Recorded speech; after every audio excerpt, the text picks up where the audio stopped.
April 24th, 2001, Culver City, California, 12:30 a.m. A police officer spots a disheveled man stumbling barefoot through an alley off Washington Boulevard. The man is disoriented, clearly under the influence.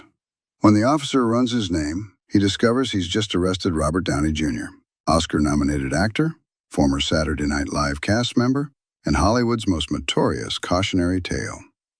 What the officer didn't know was that he had just witnessed rock bottom for one of the most talented actors of his generation. What nobody could have predicted was that this moment, this devastating low point, would become the catalyst for the greatest comeback story in Hollywood history. This is the definitive story of how a man who couldn't get insured for a movie role became the highest paid actor in the world. How a forgotten addict became the greatest Avenger. How Robert Downey Jr. didn't just save his career, he saved his life. To understand Robert Downey Jr.'s fall, you have to go back to the beginning. Born April 4, 1965 in Manhattan, Robert was the son of underground filmmaker Robert Downey Sr. and actress Elsie Downey. From the outside, it looked like a creative, artistic family. But behind closed doors, something devastating was happening. In a 2000 Vanity Fair interview, Robert Downey Sr. made a shocking confession about his relationship with his son. "You know, you ought to try a little of this instead of drinking. I passed him a joint, and suddenly I knew I had made a terrible, stupid mistake." Robert Downey Jr. was 6 years old.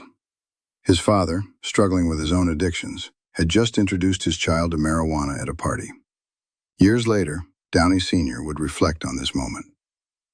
"I'll never forgive myself, but Robert and I have dealt with it, and he said to me, 'I'm not a victim, Dad. I don't blame anybody.' But the damage was done." In the counterculture of the 1970s, drug use was normalized, even celebrated. For Downey Sr., sharing drugs with his son felt like bonding. As he explained in the Netflix documentary Senior, "A lot of us did things and thought it would be hypocritical to not have our kids participate in marijuana and stuff like that. So we thought it was cute to let them smoke. It was an idiot move on our parts." Downey Jr. later described this twisted family dynamic to People magazine. "It was just this life that we were living. When your dad wants to get high with you, you know he's a hip dad. But it also meant that I was getting high a lot because that was our way of bonding." Despite this early exposure to drugs, Robert showed extraordinary talent. He appeared in his father's films as a child, and by age 17 had moved to Hollywood to pursue acting.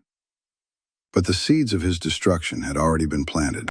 In 1985, at age 20, Robert joined the cast of Saturday Night Live. He was talented, charismatic, and seemingly destined for stardom.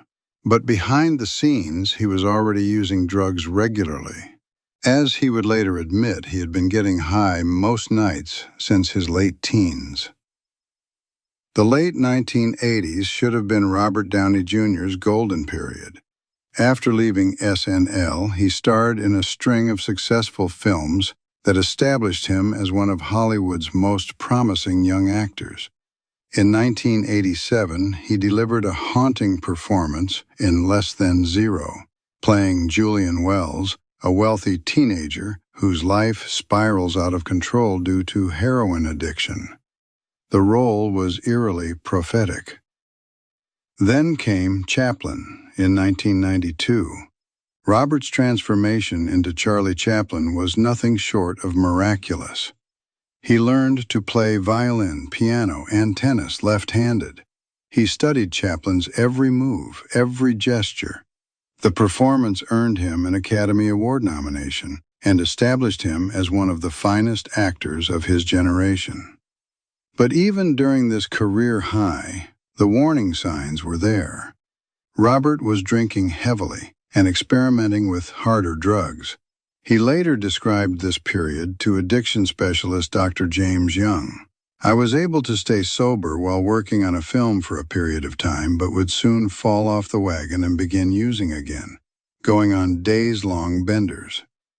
By 1995, Robert was smoking heroin and freebasing cocaine. His behavior on set became erratic. He would disappear for days at a time. Friends and colleagues grew increasingly concerned, but nobody knew how to help.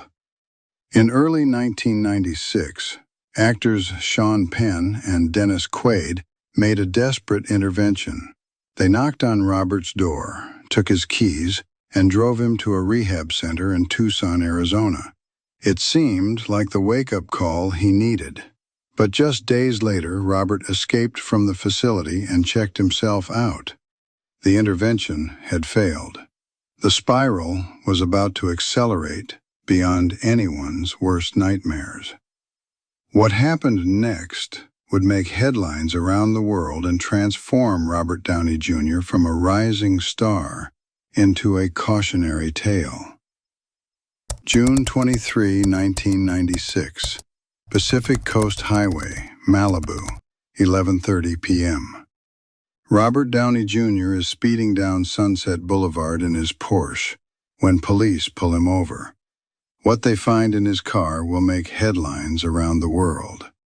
Inside the vehicle, officers discover heroin, cocaine, crack cocaine, and an unloaded .357 Magnum handgun. Robert is arrested and booked into Los Angeles County Jail. His mugshot showing a disheveled, hollow-eyed man becomes an iconic image of celebrity downfall. But the nightmare was just beginning. Just 1 month later, while on parole, Robert does something so bizarre, it becomes known as the Goldilocks incident. Operator responded to a call. 911, what's your emergency? Victim panicking. There's a man in my house. He's passed out in my son's bedroom. Robert had wandered into a neighbor's home in Malibu, climbed into a child's bedroom, and fallen asleep. The family found him there, unconscious and under the influence.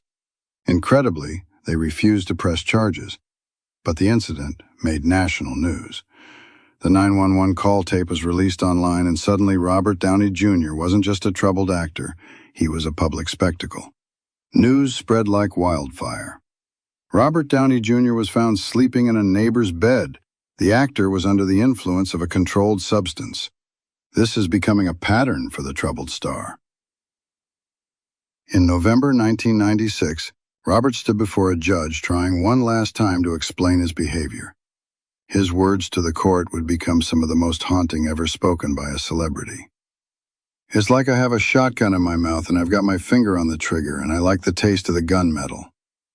The judge sentenced him to 6 months of live-in rehab, 3 years probation, and mandatory drug testing. It should have been his salvation. Instead, it became the beginning of a 5-year cycle of arrests, prison sentences, and failed recoveries that would nearly destroy him completely. Between 1996 and 2001, Robert would be arrested multiple times. Each incident more desperate than the last, each failed recovery more heartbreaking. He was cycling in and out of county jail, state prison, and court-ordered rehab programs. Hollywood watched in horror as one of its most gifted actors self-destructed in public. August 1999, a Los Angeles courtroom. Robert Downey Jr. stands before Superior Court Judge Lawrence Mira for missing yet another court-ordered drug test. This time there would be no more second chances. Judge Mira passed the verdict. You are sentenced to 3 years in state prison. California Substance Abuse Treatment Facility and State Prison, Corcoran.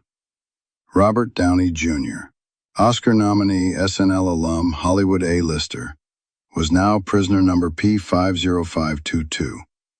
For the first time in his adult life, Robert couldn't use drugs, he couldn't drink, he couldn't run.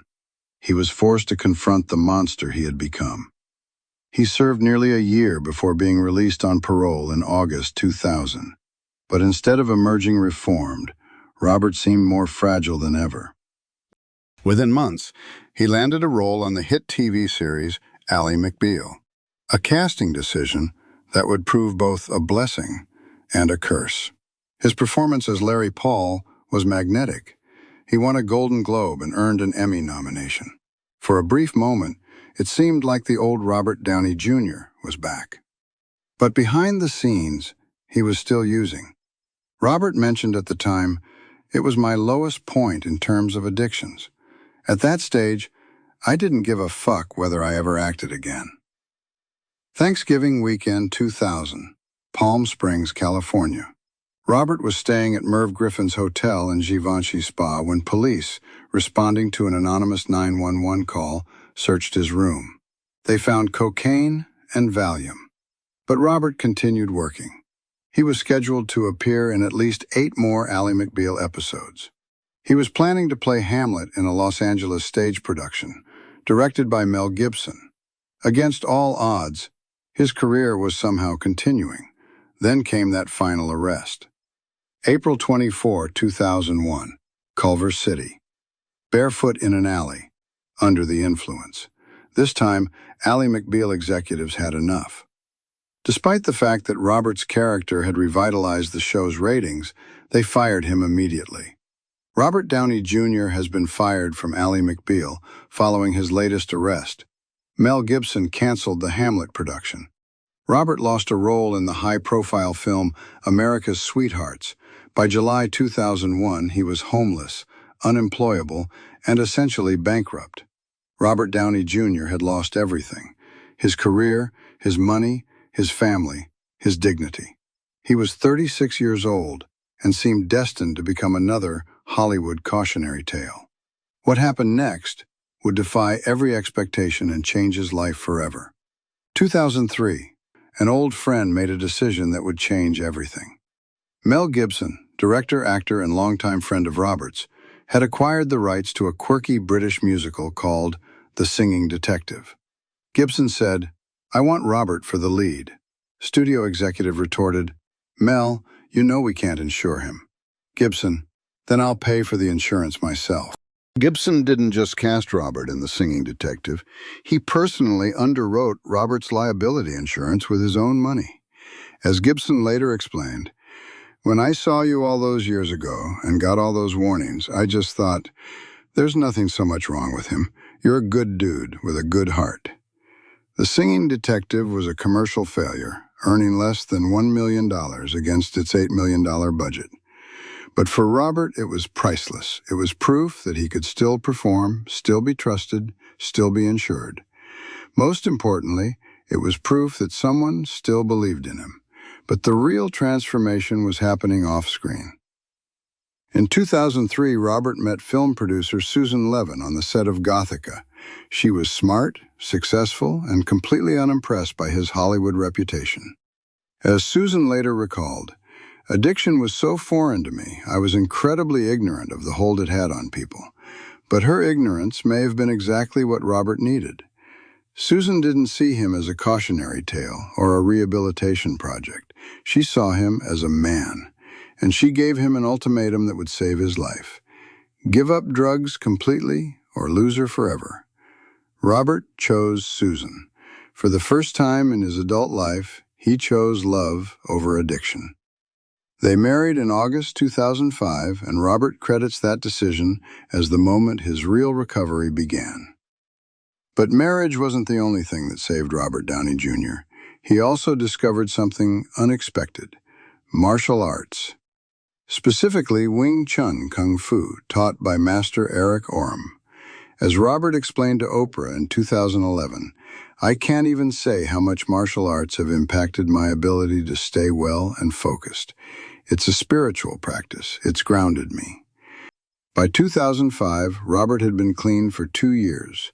He was married to the love of his life. He was practicing martial arts daily. He was rebuilding his career, one small role at a time. But he was still considered a risk by major studios, still uninsurable for big-budget films. That was about to change in the most spectacular way possible. Marvel Studios was planning something unprecedented: a shared cinematic universe built around lesser-known superheroes. Their first film would be Iron Man, and they needed to find the perfect actor to play billionaire genius Tony Stark.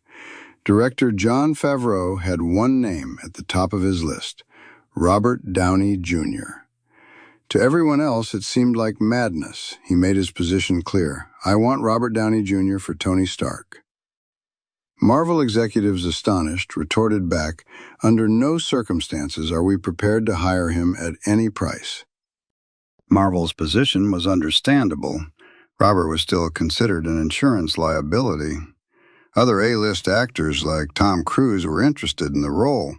Why take such an enormous risk?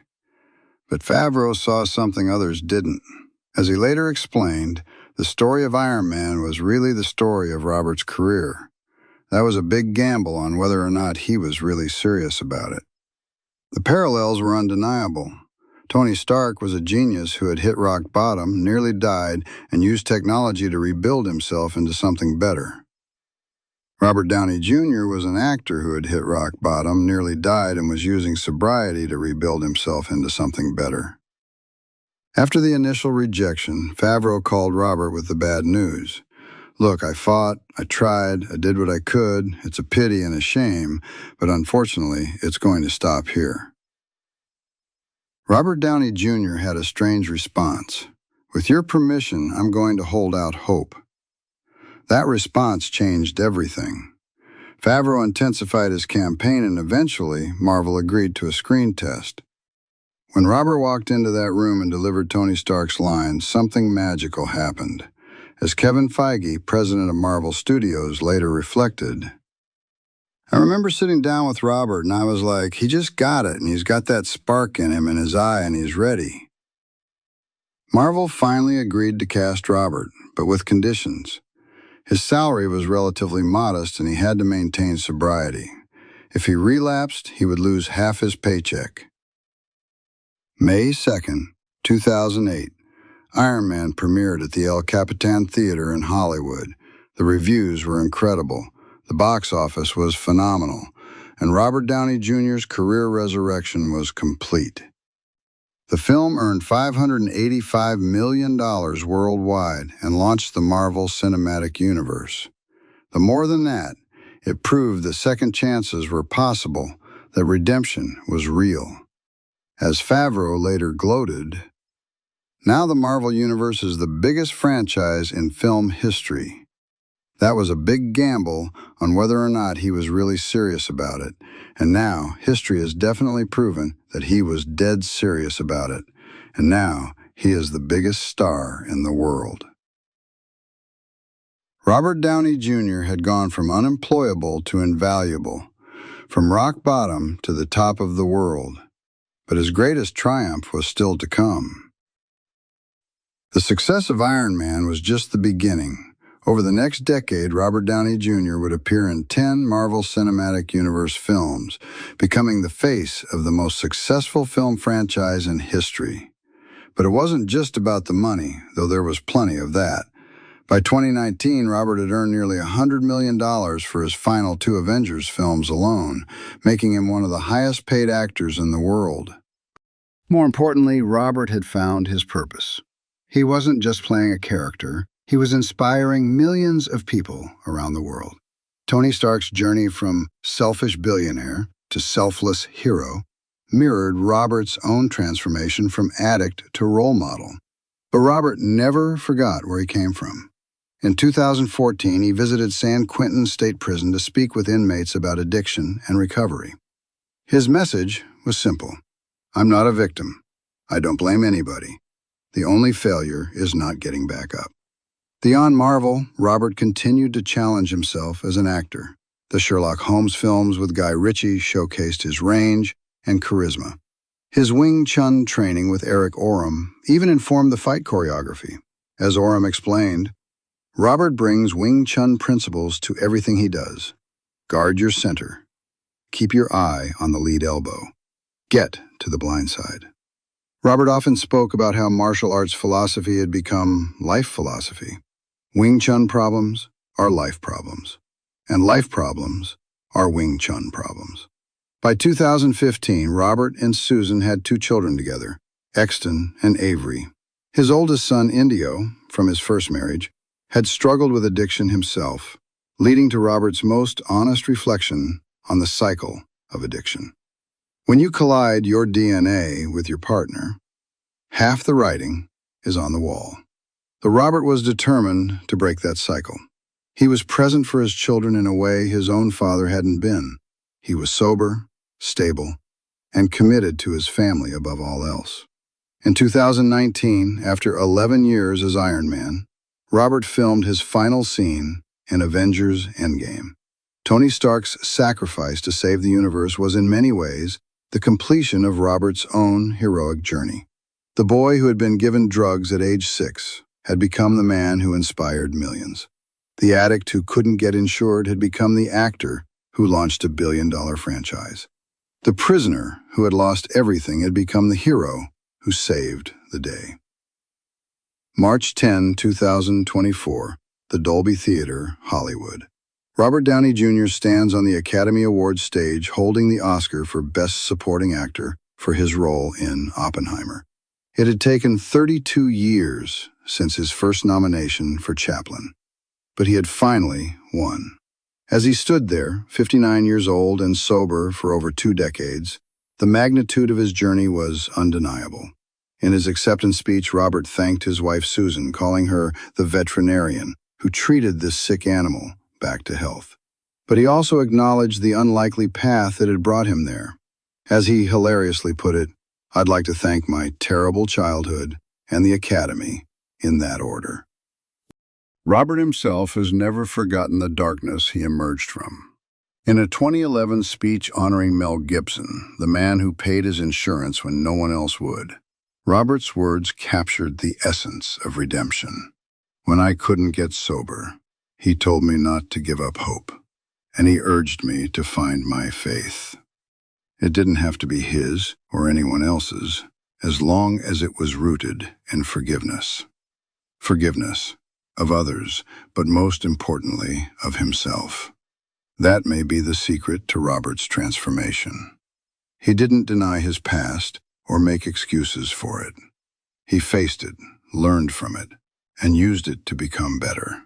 Today, when young actors struggle with addiction, they often seek Robert's advice. His message is always the same. The only failure is not getting back up. From a 6-year-old given marijuana by his father to a 59-year-old Oscar winner inspiring millions, Robert Downey Jr.'s journey spans nearly 6 decades of triumph, tragedy, and ultimate redemption. He proved that our beginnings don't determine our endings, that addiction is not a death sentence, that second chances, when seized with courage and commitment, can lead to greatness beyond imagination. The man who once said he had a shotgun in his mouth now speaks about gratitude, service, and the joy of being present for his family. The man who was unemployable became irreplaceable. The man who lost everything found himself. Robert Downey Jr.'s story isn't just the greatest comeback in Hollywood history. It's proof that it's never too late to become the hero of your own story. Thank you for joining us on Vintage Vault, where Hollywood's hidden truths meet authentic storytelling. Until next time, remember, the only failure is not getting back up.